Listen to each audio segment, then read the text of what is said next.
Hello everyone. We've missed you all so much and we can't wait until we get to go back to school. But since that's going to be a couple more weeks, some of us are going to make some videos and post them here on Facebook or on Instagram so that you all can watch them while we're out. We would love to hear back from you and hear what you've been doing while we're out, what you're reading, and what you're enjoying. Today, I'm going to read Cam Janson, The Ghostly Mystery by David A. Adler. It's illustrated by Susanna Naughty. Chapter 1. Look at him, Cam Janson said. She pointed to someone wearing a costume with 3 horns. He looks like a triceratops. Eric pointed to someone else and said, and look at her. She looks like a Tyrannosaurus Rex. Cam Janson, her friend Eric Shelton, and Cam's Aunt Molly were waiting in line. They wanted to buy tickets to a Triceratops Pops concert. Triceratops Pops is a singing group. They wear dinosaur costumes when they perform. Sometimes their fans wear costumes too. I went to a concert in London, Aunt Molly said. Someone there was dressed in a piano and he played a tuxedo. Cam looked at Eric, and then they both looked at Aunt Molly. Aunt Molly laughed. Oh my, I said that wrong. The man was dressed in a tuxedo and he played a piano. Aunt Molly thought a moment. And it wasn't in London, it was in Paris. Cam stepped out of line. She looked at all the people ahead of her. They were all waiting to buy tickets. I hope there are still tickets left for us, Cam said. The man standing behind Cam smiled and asked, Excuse me, but isn't this a long line for a science talk? The man was wearing a dark suit and tie. He was carrying a large leather briefcase.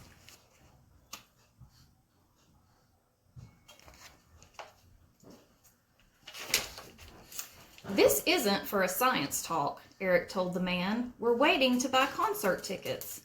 Oh no, the man in the suit said. My children asked me to get them tickets for a talk about dinosaurs. The man took a piece of paper from his pocket and looked at it. They asked me to come here and get tickets for a talk about the Triceratops. This is a concert hall, and Triceratops Pops is a singing group, Eric explained. Some people call them T-Pops. They're very good. A tall teenager standing behind the man said, The T-Pop singers are into science too. They are masters of the science of sound. Aunt Molly pointed to a woman walking by. The woman had green and purple hair. Aunt Molly whispered, She looks strange. I think she looks nice, the tall teenager said. Cam looked at the woman with the green and purple hair. Cam blinked her eyes and said, Click. She looks interesting. I want to remember her.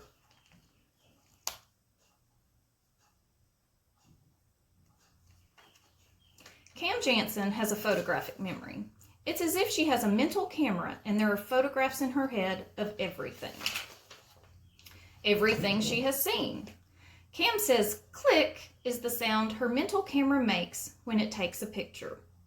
Cam's real name is Jennifer Janson, but when people found out about her mental camera, they began calling her the camera. Soon, the camera was shortened to Cam. Cam closed her eyes. She said, click, again. We've seen lots of interesting people in the city, Cam said with her eyes still closed. Right now, I'm looking at a picture I have in my head of a man Eric and I saw. The man was carrying lots of signs. He even had words painted on his clothing. I remember one of the signs, Eric said. Air is free, water is free, food should be free too. Cam said, click, again. Now I'm looking at a woman I have in my head of the bell woman. She had bell earrings, Eric told Aunt Molly, and bells on her necklace and her bracelet too. When she walked, she jingled. Just then, a ghost jumped out in front of Aunt Molly. Eek! Aunt Molly screamed. Oh my! Chapter 2. Cam opened her eyes. Someone wearing a ghost costume was standing in front of Aunt Molly. The ghost was wearing a large white sheet, black gloves, and a scary gray mask. He waved his arms and shouted, Boo! Cam looked at the ghost, blinked her eyes, and said, "Click." Aunt Molly put her hand to her heart. She held on to Eric and said, "Oh my." Eric whispered, "It's not a real ghost." Eric pointed and said, "He's wearing sneakers. Real ghosts don't wear sneakers." The ghost waved his arms and shouted, "Boo!" again. Then he jumped in front of someone else. "What a curious thing to do," the man in the suit said. "This dinosaur singing group seems to attract odd fans." "Excuse me," Cam said, "but I'm not odd." "Someone should stop that ghost," Eric said. "He is scaring lots of people." The ghost yelled, "Boo!" and waved his arms at a group of teenagers. They yelled, "Boo!" and waved their arms back at him. Then the ghost held up his arms and ran in circles around a small boy and his mother. When the ghost yelled, "Boo!" the boy grabbed onto his mother and cried. "Scaring young children is not funny," Aunt Molly said.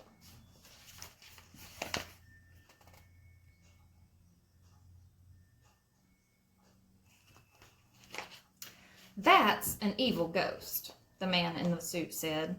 "Hey, you!" a security guard from the back of the line called out. "Stop that!" The guard was hurrying toward the ghost. Another guard was running from the front of the line. They chased the ghost away from the line and into the train station. The entrance to the train station was just past the end of the line. Lots of people were leaving the train station. They hurried past the ghost. Some smiled when they saw his costume. The ghost walked up to a short old man wearing a bright yellow shirt. The man was bent slightly forward. He was holding papers and magazines to his chest. He didn't seem to notice the ghost. "Oh, no," Aunt Molly said. "I hope he doesn't scare that old man." But that's just what the ghost did. The ghost jumped in front of him. The ghost waved his arms and yelled, "Boo!" The old man looked up and saw the ghost. The old man opened his mouth as if he was about to scream, but he didn't. His hands fell to his sides, his papers and magazines scattered. The man clutched his heart and dropped to the ground. Chapter 3. The old man's arms and legs were stretched out. His glasses had fallen off. His newspapers and magazines were on the ground. The guards and a few people from the line ran to the man. A teenage girl was the first to get to him. She shook the man and said, "Get up, get up." The man didn't move. "I knew it," Aunt Molly said. "He was so scared that he had a heart attack." The ghost turned. He looked at the guards and the people, and then he ran off. One of the guards and two teenagers chased after the ghost, but then the old man opened his eyes. He moaned, "Oh, oh, help." The guard and the teenagers turned. They ran to the man. The old man put his hand to his heart and he closed his eyes. "I'll call for an ambulance," one guard told the other. "You stay here."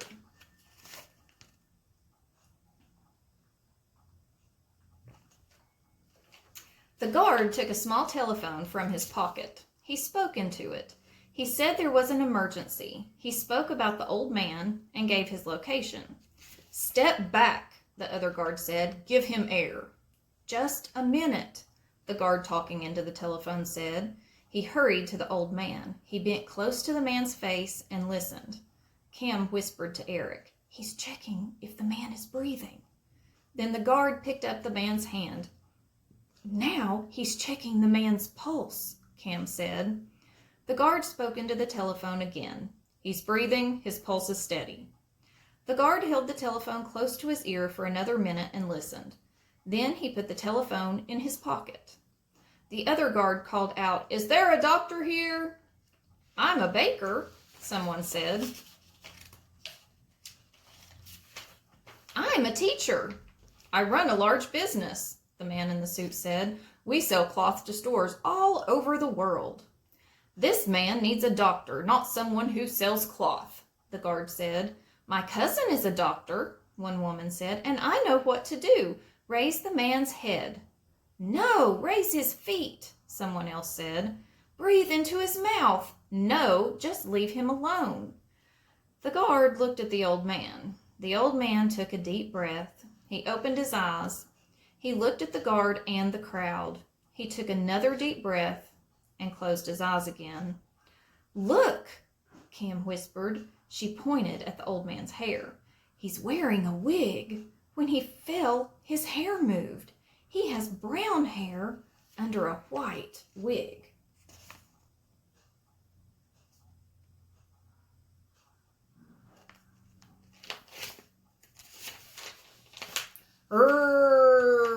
Sirens were blaring. They were getting louder. An ambulance drove up and stopped near where Cam, Eric, and Aunt Molly were standing. Two emergency medical people, a young man and a young woman, got out of the ambulance. They took out a stretcher and hurried to the old man. "What happened here?" the young man from the ambulance asked. "He fell," someone said. "He was scared and he fell.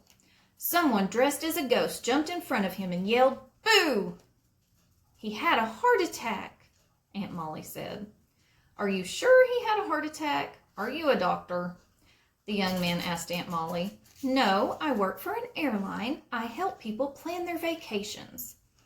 The young man told his partner, "He may have just fainted, but we should take him to the emergency room for a full checkup." The old man opened his eyes and looked at the stretcher and ambulance, and then he spoke very softly. "What did you say?" the young woman asked. She told everyone to be quiet, and then she bent close to the old man. The old man spoke again. "I still can't hear you," the young woman said. "Could you speak louder?" Suddenly, someone shouted, "Help! Help! I've been robbed!" Chapter 4. The shouts came from the front of the line. Cam turned. Eric and the others standing around the old man turned too. "I've been robbed! I've been robbed!" a woman said as she walked quickly toward the two guards. The guards walked to the woman. They knew her. "Sally, what happened?" one of the guards asked. "I was sitting in the ticket booth," Sally said, "and someone pointed a gun at me." Sally wiped a tear from her cheek. "It was awful." "What happened next?" a guard asked. Sally took a deep breath and said, "He waved the gun and said, 'Give me all the money.'" Sally wiped away another tear. "So I gave him everything in the cash box. I sold a lot of tickets this morning. I know there was a lot of money in that box." "Now give me your money," he said.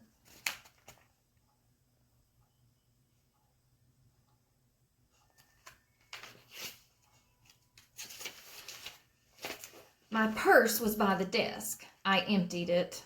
He took my lunch money. He took the money for the train ride home. He took everything. One guard took the telephone from his pocket. He called the police and told them that there had been a robbery. The other guard asked Sally, "Can you describe the thief?" "He was about my height," Sally said, "and he was wearing sneakers, I know that, but I never saw his face. He was wearing a ghost costume." "That ghost scared that poor old man, too," someone said. The old man was standing up now. He was listening to Sally. "And he scared my child," a woman said. The guards walked with Sally to the ticket booth. Many of the people who had been listening walked back to the line. Eric whispered, "That ghost sure made a lot of trouble." Aunt Molly said, "I never liked ghosts." Eric and Aunt Molly walked to their place in line. Cam didn't. She was still watching the old man. The emergency medical people were holding the stretcher. "I won't get on that," the old man said. "There is nothing wrong with me." Cam looked at the old man. She blinked her eyes and said, "Click." Rrrr.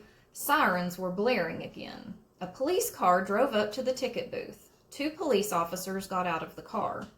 "Come on," Eric said to Cam. He was on his way to the ticket booth. Cam didn't follow Eric. She watched the old man. The young woman told the man, "You don't have to get on the stretcher, but you must come with us to the hospital. You need to let a doctor take a look at you." "I'm not going to the hospital," the man said as he stood. "I don't need a doctor to poke at me and tell me what I already know. There's nothing wrong with me." The man started to walk away. The young woman reached for his arm. "Let me help you," she said. "Leave me alone," the old man told her.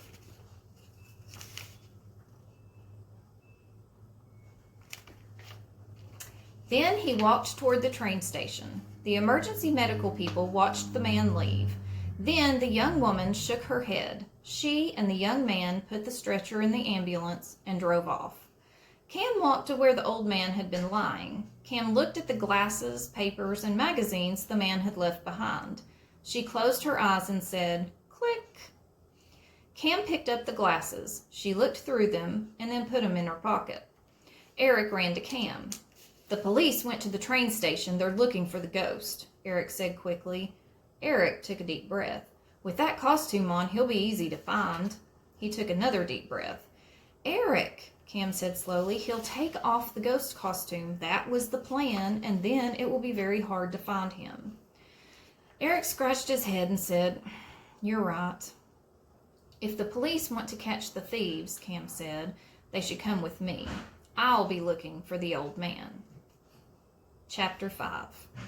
"The old man?" Eric asked. "Why are you following him? He didn't do anything." Cam said, "I think he did. I think he and the ghost are partners. They're both thieves."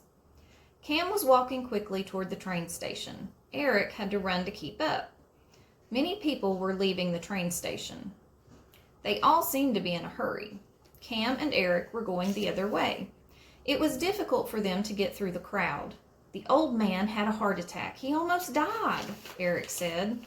"No," Cam told him. "He pretended to have a heart attack. He wanted everyone to run to him. That way the guards wouldn't be near the ticket booth and couldn't stop the holdup."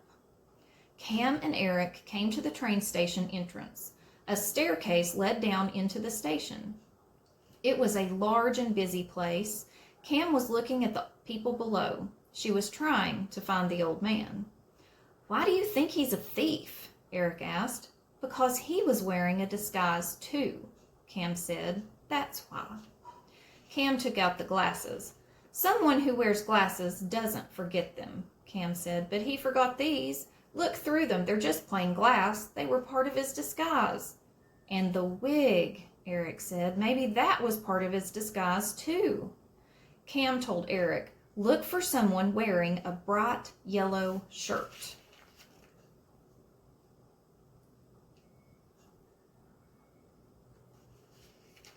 "There he is," Eric said and pointed. Cam started to run down the steps. "Wait!" Eric yelled as he ran after Cam. "Wait for me!" Cam stopped on the landing in the middle of the staircase. She held out her arm. Eric stopped too. "He's just standing there. He's looking for something," Cam said. Eric leaned very close to Cam and whispered, "He may be dangerous." "Shouldn't we tell Aunt Molly where we are?" Eric asked. "Shh," Cam said. "Look." The old man went into a large coffee shop at the other end of the station. "There must be bathrooms in there," Cam whispered. "He'll go in and take off his costume, and then we won't be able to identify him. Maybe the ghost is already in there." Cam and Eric followed the old man into the coffee shop. They saw him enter a narrow hall on the other side of the shop. Above the hall was a restroom sign. Cam and Eric sat at a table. "I'll wait here," Cam whispered. "When I see him leave the bathroom, I'll know what he really looks like. You go get the police." "Can I help you?" someone asked. Cam looked up. A waiter was standing by the table. "I'm not hungry," Cam told him. "This is a restaurant, not a waiting room," the waiter said. He gave Cam and Eric menus. "I'll be back to take your orders."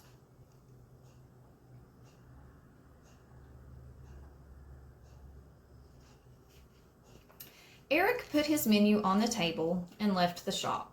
Cam watched the hall leading to the bathroom. The waiter returned to the table. "What would you like?" he asked. "I'm waiting for someone," Cam said. Just then, Eric returned. The 2 police officers were with him. "Over here," Cam called and waved to them. "He went into the bathroom. He's taking off his costume. If you follow him, I'm sure he'll lead you to the ghost." The police walked to the bathrooms. Cam and Eric followed them. The police went into the men's room first. When they came out of the men's room, one of the officers was carrying a white wig and a yellow shirt. The officers knocked on the door of the women's room. When no one answered, they went in there too. Cam whispered to Eric, Why are they going in there?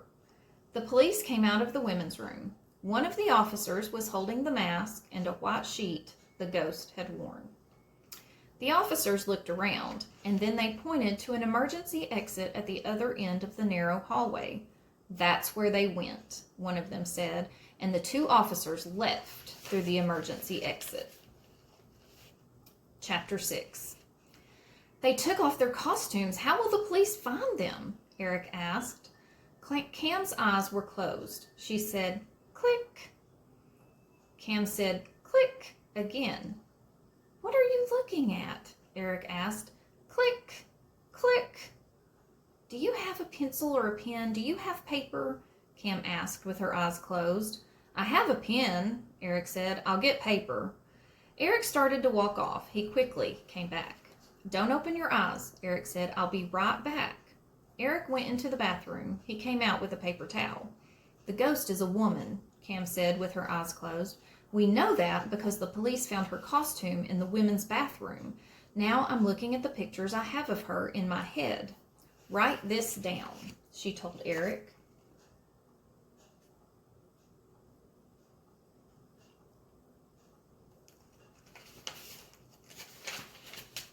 She's not too tall and not too short. She's wearing white sneakers.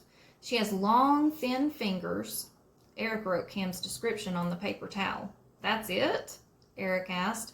I can tell you more about the man, Cam said. He has brown hair, brown eyes, and bushy eyebrows. He has a small nose, and he's wearing black pants with cuffs. Cam opened her eyes. She walked toward the emergency exit. Now we'll find them, she said. No, we won't, Eric told her. We'll give your descriptions to the police. They will find the thieves. Cam and Eric walked through the exit. Oh my, thank goodness I found you.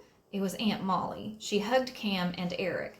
I was standing in line, Aunt Molly said, and I asked myself, did I come here alone? No, I answered myself, and then I remembered that you like to solve mysteries.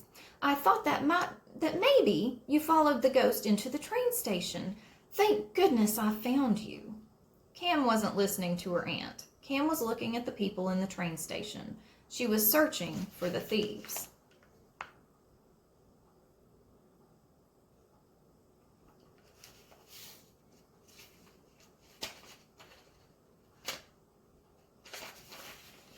Look, Cam said, there's a woman wearing white sneakers, and the man with her has brown hair. He's wearing black pants with cuffs. Cam ran to the couple. Stop, stop, Aunt Molly shouted. Some people in the station stopped, but Cam didn't. She kept running until she was standing near the couple. Cam looked at them. They looked at her. Then Cam walked back to Eric and Aunt Molly. They weren't the thieves, Cam said. The man didn't have bushy eyebrows. We didn't come here to catch thieves, Aunt Molly told them. We came to buy concert tickets.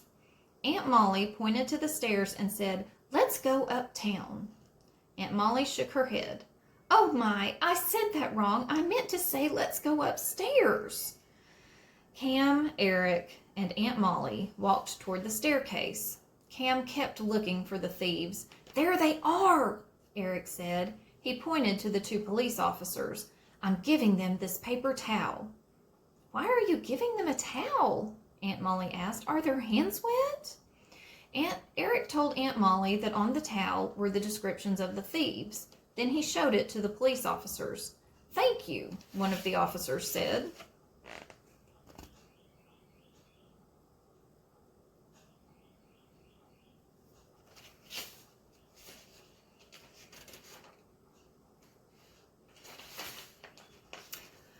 I don't think this will be much help. We can't stop every woman we see wearing white sneakers. Aunt Molly looked down and said, I'm wearing white sneakers and I'm not a thief. I work for an airline. And I have brown hair and bushy eyebrows, the officer told Aunt Molly. The other officer put the paper towel in his pocket. My name is Officer Kent, he said. My partner is Officer Feldman. Please call us if you remember anything else that might be helpful. He wrote his name and the telephone number of the police station on his notepad. He gave the paper to Eric. Cam's eyes were closed. She said, "Click." "Let's go," Aunt Molly said. "Let's get back in line." Cam's eyes were still closed. Eric held her hand and led her to the staircase. Eric whispered to Cam, "Take a step." Cam stepped up. Then she said, "Click," again. "Take another step." Cam took another step. Cam said, "Click," a few more times as Eric led her up the stairs. "Now we have to find the man in the cloth business, the one wearing the suit," Aunt Molly said. "I think I asked him to save my place in line." "That's it," Cam said. She opened her eyes. "I know how to catch those thieves." Chapter 7. Cam told Eric, "I clicked and looked at the old man. When he first came out from the station, he was holding papers and magazines." "That may have been part of the plan," Eric said. "Those papers and magazines fell. Then it really seemed like the man was having a heart attack." Cam said, "Many magazines are not sold at newsstands. They have a name and address on the cover. They are mailed to people at their homes." Cam, Eric, and Aunt Molly were out of the train station. They were walking toward the line when the man in the suit saw them. "There you are," he said. "I tried to save your place in line, but the line kept moving. Then it was my turn to buy tickets. I couldn't hold your place any longer."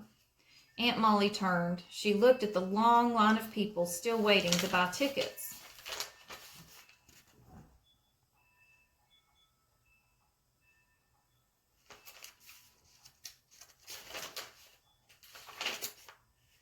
Cam whispered to Eric, "I have to find those magazines."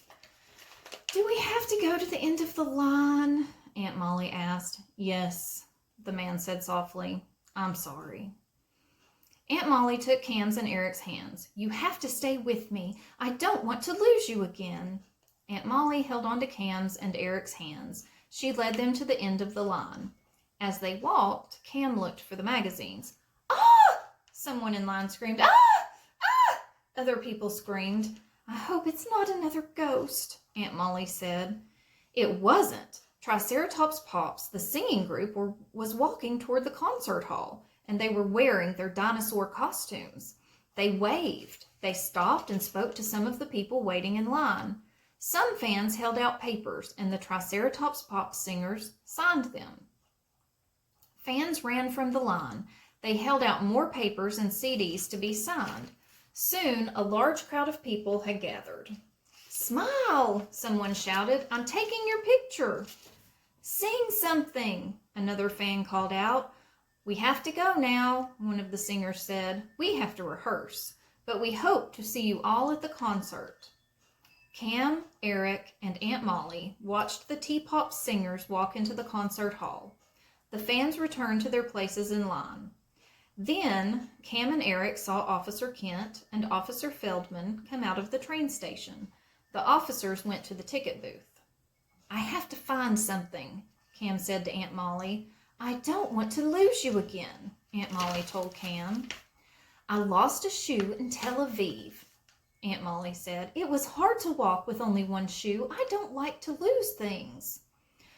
"I'm not a shoe," Cam said. "I just have to look for something. I'll be right back, I promise." "Me too," Eric said. Cam and Eric went to where the old man had fallen. Eric found a sheet of lined paper. There was some writing on it. He gave it to Cam.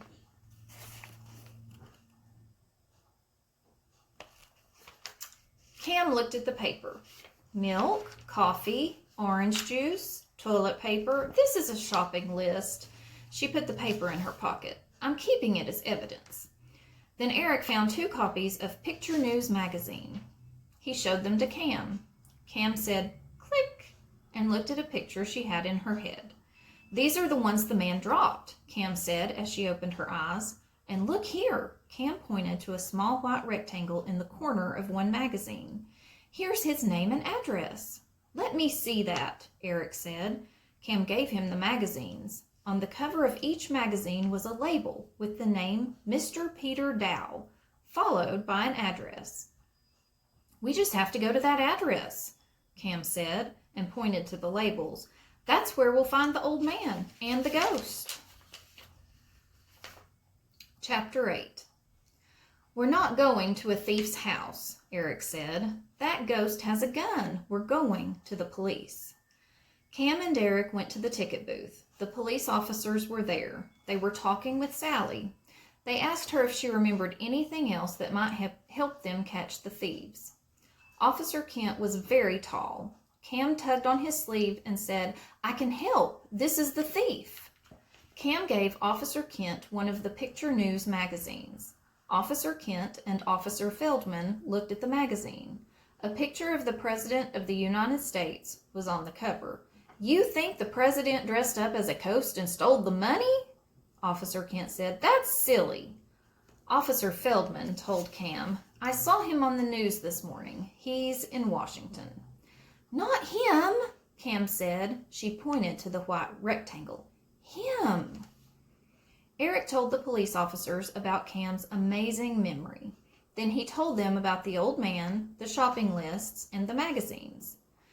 "Maybe these magazines were stolen," Officer Kent said. Officer Feldman said, "And maybe they weren't. Maybe this thief left us his name and address. Let's find out." Cam tugged on Officer Kent's sleeve again. "Can we go along?" Cam asked. Officer Kent looked at Officer Feldman. "Maybe she can help us identify the thieves," Officer Feldman said. Eric said, "Cam has an amazing memory. She's good at identifying people." Cam and Eric walked with the police officers to their car.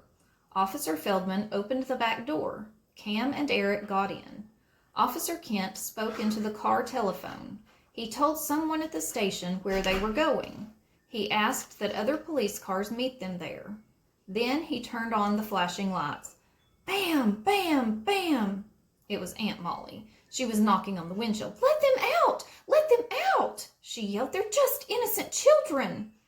Cam said, "She's my Aunt Molly."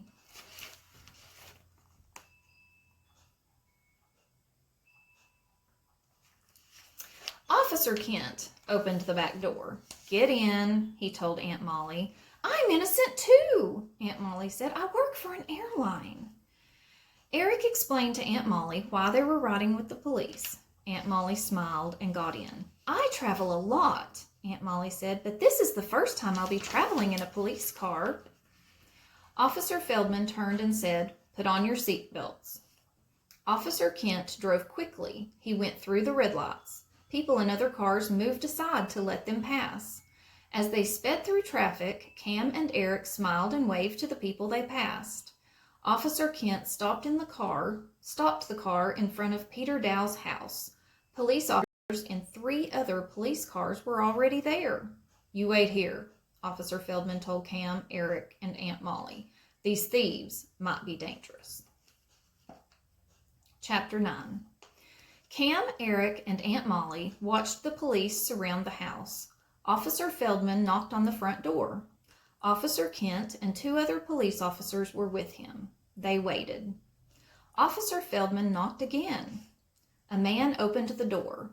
Cam looked at him. She blinked her eyes and said, "Click."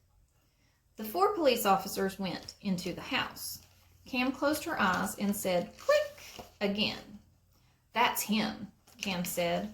Her eyes were still closed. "He's the man I ran up to in the train station. He had bushy eyebrows when he pretended to have a heart attack, but not when I saw him later. Those eyebrows must have been part of the disguise."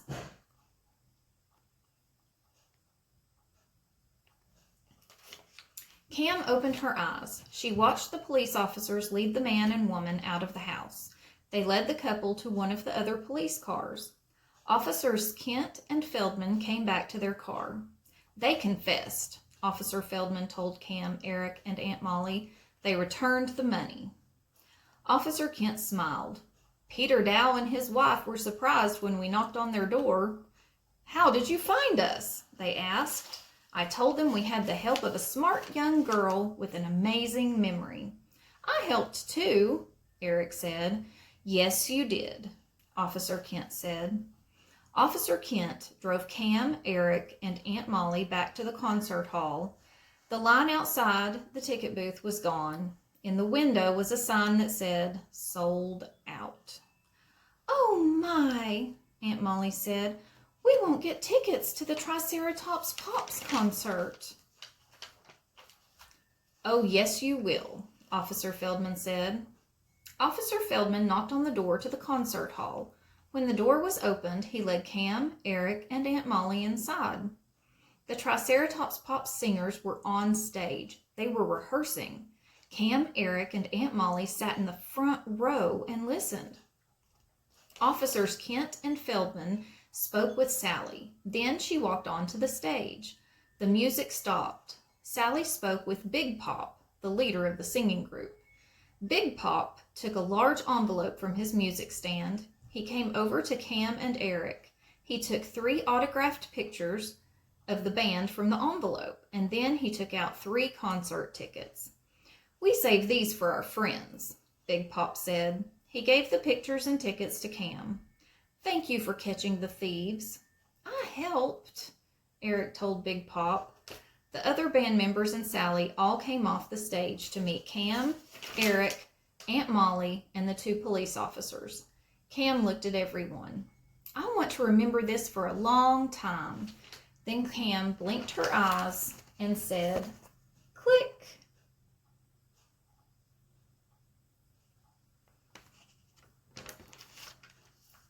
That was the book Cam Janson, The Ghostly Mystery.